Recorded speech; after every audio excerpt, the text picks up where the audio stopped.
បាទសូមអនុញ្ញាតគ្រប់ជម្រាបសួរដល់ពុកម៉ែបងប្អូនទាំងអស់គ្នាដែលកំពុងតែតាមដានទស្សនាវីដេអូខ្ញុំបាទថ្ងៃនេះ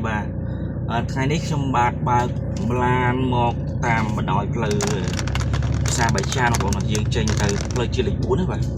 ចេញទៅផ្លូវជាតិលេខ4បងប្អូនហើយឥឡូវនេះយើងដល់ផ្លូវចេញបងប្អូនដល់ផ្លូវចេញយើងផ្សព្វផ្សាយរាល់ថ្ងៃបងប្អូនផ្សព្វផ្សាយរាល់ថ្ងៃលើកលែងតែថ្ងៃសុក្រសៅរ៍អាទិត្យទេបាទថ្ងៃសុក្រ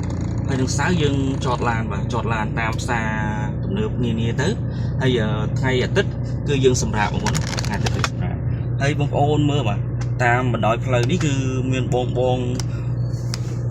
អ៊ំគាត់ប្រកបអាជីវកម្មលក់ដូរបាទហូរហែមែនតើបាទ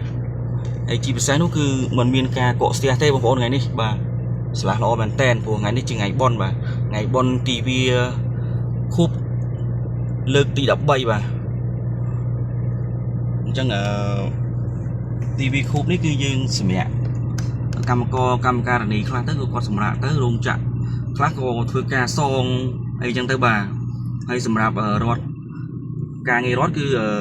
ឈប់ដែលរចៃបងប្អូនបាទលើកលែងតែស្ថាប័នឯកជននេះគឺគាត់នៅបំពេញការងារធម្មតាបងប្អូនបាទអរគុណបងប្អូនអរគ្នាបាទសម្រាប់ការតាមដានទស្សនាវីដេអូខ្ញុំបាទថ្ងៃនេះខ្ញុំធ្វើបទបង្ហាញពីតាមដងផ្លូវបាទទស្សនវិជ្ជាតាមដងផ្លូវណាបងប្អូនអរគុណបាទ